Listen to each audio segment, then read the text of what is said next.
प्यारे बच्चों, पिछली बार हमने पढ़ा था कि एक रैखिक समीकरण युग्म के ग्राफीय निरूपण के लिए हमें क्या क्या चाहिए। वहां पर हमने एक जनरल फॉर्म की बात कही थी कि अगर हमारे पास एक रैखिक युग्म a1x plus b1y plus c1 is equal to 0 और a2x plus b2y plus c2 is equal to 0, अगर दो रैखिक समीकरण हैं, two linear equations with two variables हैं, तो वहां पर उस वेरिएबल्स के x और y वेरिएबल के अनुपात जो थे a1 upon a2, b1 upon b2 और c1 अपॉन c2, जब हमने इन वेरिएबल्स के x y और कांस्टेंट के अनुपात निकाले थे दोनों इक्वेशंस के, तो हमने वहां देखा था कि a1 upon a2 is not equal to b1 upon v2 is not equal to c1 upon c2। तो उस स्थिति में हमारे पास जो रैखिक समीकरण का जो ग्राफ बनेगा, उस ग्राफ में दोनों समीकरणों द्वारा ग्राफ पेपर के ऊपर जो निरूपित रेखा होगी वो एक दूसरे को एक बिंदु के ऊपर इंटरसेक्ट करेगी। हमारे पास एक लाइन ऑफ इंटरसेक्शन पॉइंट मिलेगा और उस पॉइंट के जिस पॉइंट के ऊपर दोनों रेखाएं एक दूसरे को इंटरसेक्ट करेंगी, वहां पर जो बिंदु स्थित होगा वो उन इक्वेशंस का हल होगा, उन समीकरणों का हल होगा। और यदि a1 upon a2 is equal to v1 upon v2 is equal to c1 upon c2, इस स्थिति में अगर ये अनुपात जो है इस तरह से है, तो हमारे पास दिए गए रैखिक समीकरणों के युग्म द्वारा जो ग्राफ पेपर निरूपित हो, ग्राफ पेपर बनेगा, ग्राफ पेपर के ऊपर जो निरूपण रेखाओं का निरूपण होगा, वहां पर दोनों समीकरणों द्वारा एक ही रेखा दर्शाई जाएगी। वो रेखाएं कनकुरेंट्स होंगी, संपाती होंगी, और उस केस में दोनों इक्वेशंस के जो हल होंगे वो अनेक होंगे, इनफाइनाइट सॉल्यूशंस होंगे।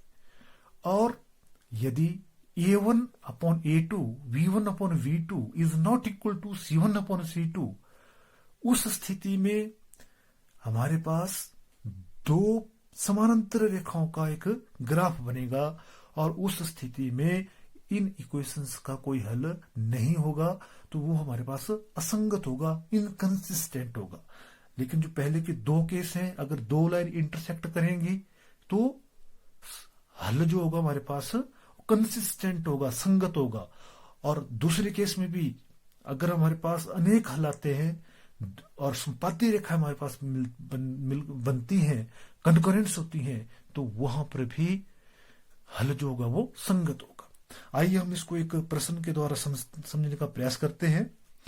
देखिए, हमारे पास एक रैखिक समीकरण युग्म दिया गया है, लीनियर इक्वेशंस दी है हमारे पास। 2x plus y minus 6 is equal to 0, 4x minus 2y minus 4 is equal to 0। ये टू लीनियर इक्वेशंस है, इनको हमने जर्नल लीनियर इक्वेशन से हमने कंपेयर किया। a1x plus b1y plus c1 is equal to 0, a2x plus b2y plus c2 is equal to 0।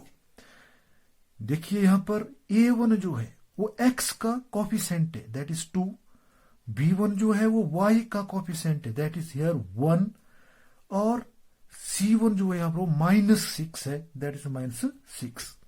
Similarly in second linear equation a2 is here 4, b2 that is here, b2 is -2, c2 is -4। अब हमने क्या किया, x और y variable के अनुपातों की हमने अब तुलना करनी है। तो a1 upon a2 that is 2 upon 4 that is 1/2, 1/-2 that is -1/2। Similarly -6 by -4। देखिए, अगर a1 a2 और b1 v2 बराबर नहीं है तो c1 c2 को निकालने की जरूरत नहीं है। तो a1 upon a2 is not equal to V1 upon V2। जब हमें ये पता चल गया कि ये वेरिएबल्स के जो अनुपात है, x और y वेरिएबल के जो रेशो है वो बराबर नहीं है, तो इसका मतलब है कि जो रैखिक समीकरण युग्म जो है हमारे पास वो संगत है, उसका जो हल होगा वो कंसिस्टेंट होगा, संगत होगा, और therefore the linear equations are consistent. अब हमने क्या करना है कि इसका ग्राफिकल प्लॉटिंग करनी है। अब देखिए हमारे पास जो दो समीकरण, अब जब हमें पता लग गया कि A1 upon A2 is not equal to V1 upon V2, तो जो हमारा ग्राफ बनेगा वहां पर दोनों समीकरणों द्वारा जो रेखा ग्राफ पेपर के ऊपर निरूपित होगी वो एक दूसरे को इंटरसेक्ट करेगी और इन इक्वेशंस का जो हल होगा वो अद्वितीय होगा, यूनिक सॉल्यूशन होगा। अब देखिए समीकरण 1 से हमारे पास था 2x plus y minus 6 is equal to 0, तो उसको हम लिख सकते थे इस प्रकार से था 2x plus y minus 6 is equal to 0। तो हमने लिखा था 2x plus y is equal to 6, और इसको जब हमने हल किया तो हमारे पास आ गया x is equal to 6 minus y upon 2, x is equal to 6 minus y by 2। इस समीकरण को हमने हल किया। अब देखिए यहां पर हम अपनी सुविधा अनुसार, अब देखिए हमने y की वैल्यू रखेंगे हम। अगर देखिए हमने y की वैल्यू यहां पर 0 है, जब हम y की वैल्यू यहां 0 रखेंगे, यदि y बराबर है 0 तो x is equal to 6 minus 0 upon 2, that is 6 by 2 is equal to 3। और जब हम y की वैल्यू 2 रखेंगे, अब देखिए 0 के बाद हम y की वैल्यू 1 भी रख सकते थे, लेकिन 6 में से जब 1 हमने घटाया तो हमारे पास क्या बचेंगे 5। उस केस में हमारे पास आएगा 5/2। यदि हम if y is equal to 1 then x is equal to 6 minus 1 is upon 2 is equal to 5 upon 2। लेकिन देखिए 5/2 को ग्राफ पेपर के ऊपर प्लॉट करने में थोड़ी परेशानी होगी। हमारी कोशिश रहेगी कि ये जो है पूरे एक पूर्ण संख्या रहे। तो पूर्ण संख्या बनाने के लिए हम क्या करेंगे, ये को हम निगलेक्ट करेंगे, हम 2 रख लेंगे। जब y की वैल्यू हम यहाँ 2 रखेंगे तो हमारे पास 6 minus 2 upon 2 is equal to 4 upon 2, that is 2 and 4 cancel, that is equal to 2। मतलब जब y की वैल्यू हमने 2 रखी तो हमारे पास कितना आएगा 4 आएगा, सॉरी 2 आएगा। और जब y की वैल्यू हम 4 रखेंगे तो 6 में से 4 गए, 2 बचे, 2 से 2 कैंसिल हो जाएगा, तो 2 एकम 2। इसी प्रकार समीकरण 2 से 4x न फिर 2y माइनस 4 था, तो इसको हम लिख सकते थे 4x minus 2y is equal to 4, then 4x is equal to 4 plus 2y और x is equal to 4 plus 2y upon 4। देखिए यहां पर भी मैंने वैसे करना है, हमारे पास है x is equal to 4 plus 2y upon 4, then y is equal to 0, then x is equal to 4 plus 2 into 0 upon 4 is equal to 4 upon 4, that is equal to 1, then x is equal to 1. Similarly, when y is equal to 2, x is equal to 2. When y is equal to minus 2, then x is equal to 0. हर बार हम एक ऐसी और संख्या भी इसमें रख सकते हैं, एक ऐसी संख्या रखेंगे जो पूर्ण संख्या, जब तक x की वैल्यू जो है हमारे पास हो एक पूर्ण संख्या है। अब हमारे पास देखिए तो हमने दोनों इक्वेशंस के 3 पॉइंट्स जो हमने निकाल दिए हैं, ये उस बिंदु के निर्देशांक हैं, कोऑर्डिनेट्स हैं। जो ये बिंदु जो है इन समीकरणों द्वारा जो रेखा निरूपित होगी, जो रेखा बनेगी, उस बिंदु पर ये, उस रेखा पर ये बिंदु एग्जिस्ट करेंगे। अब देखिए हम इन टेबल्स के लिए अब ग्राफ पेपर पर रेखाएं प्लॉट करेंगे। देखिए ये हमारे पास क्या है, एक ग्राफ पेपर है। सब ग्राफ पेपर के बारे में जानते हैं। ग्राफ पेपर पर हम क्या करेंगे, बिल्कुल सेंटर, ये हमारे पास क्या है, एक ग्राफ पेपर है। सब ग्राफ पेपर के बारे में जानते हैं। ग्राफ पेपर पर हम क्या करेंगे, बिल्कुल सेंटर में मूल बिंदु लेकर कार्तकीय प्लेन में, कार्टेशियन प्लेन में ग्राफ प्लॉट करेंगे। देखिए ये हमारे पास क्या है, एक्स एक्सिस है, ये माइनस एक्स एक्सिस है, ये वाई एक्सिस है, और ये माइनस वाई एक्सिस है। 9th में हमने पढ़ा है कि एक कार्टेशियन प्लेन में, एक कार्तीय तल में हमारे पास 4 चतुर्थांश होते हैं। मूल बिंदु O है और मूल बिंदु पर हमेशा निर्देशांक जो होते हैं वो 0 0 होते हैं। ये फर्स्ट क्वाड्रेंट है, ये सेकंड क्वाड्रेंट है, ये आपका थर्ड क्वाड्रेंट है, और ये फोर्थ क्वाड्रेंट है। ये प्रथम चतुर्थांश है, ये द्वितीय है, ये तृतीय और ये चतुर्थ है।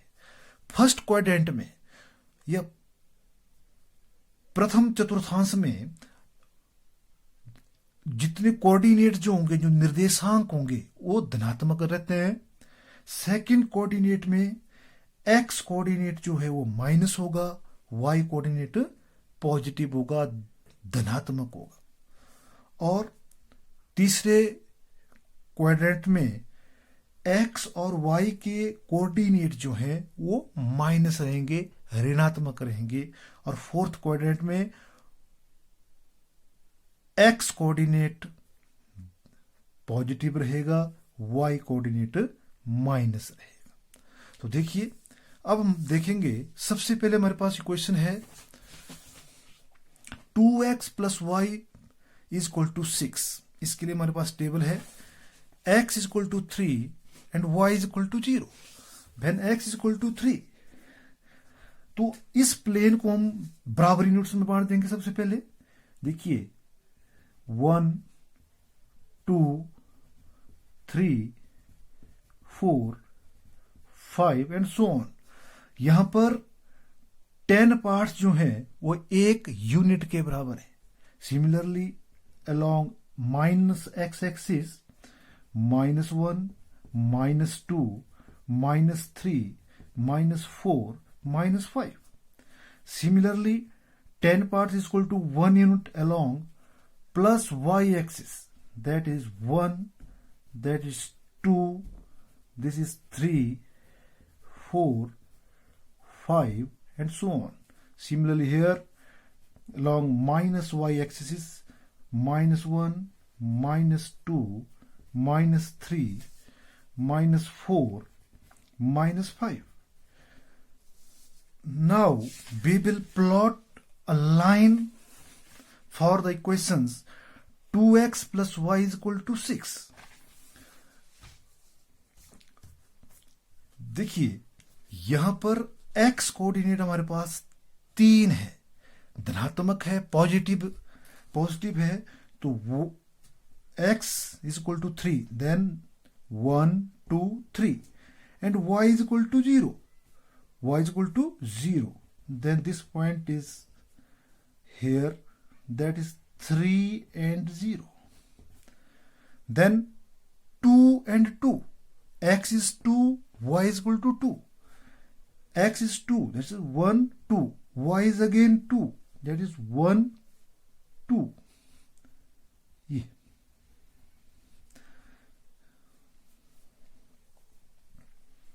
Yes.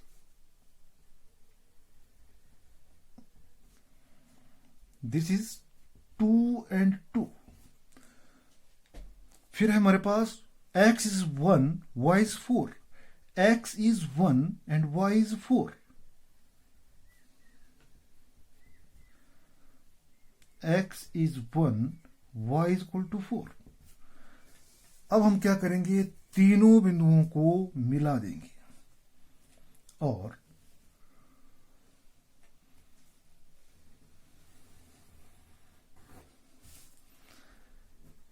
ये रेखा जो है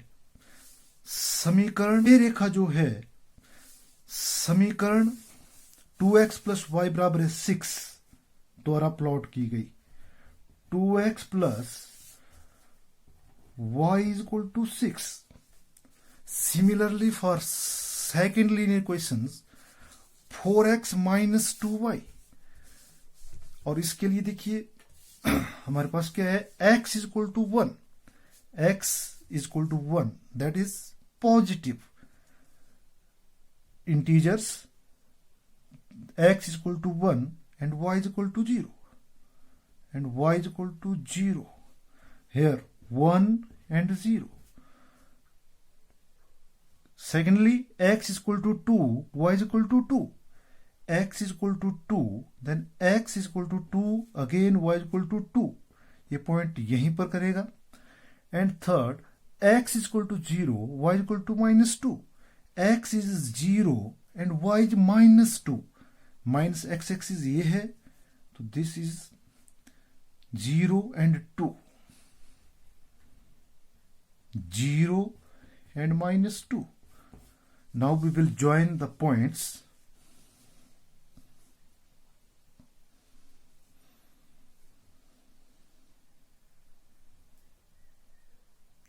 One and 0.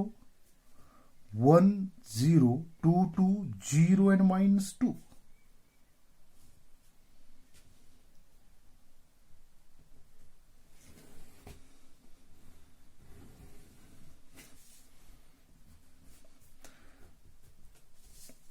यह रेखा जो है उस समीकरण 4x minus 2y 4x minus 2y is equal to 4, इस समीकरण द्वारा ये रेखा निरूपित हुई। और देखिए दोनों रेखाएं एक ही बिंदु के ऊपर इंटरसेक्ट कर रही है, दैट इज 2 and 2। यहां पर भी देखिए, यहां पर भी 2 आ रहा है, यहां पर भी 2 आ रहा है।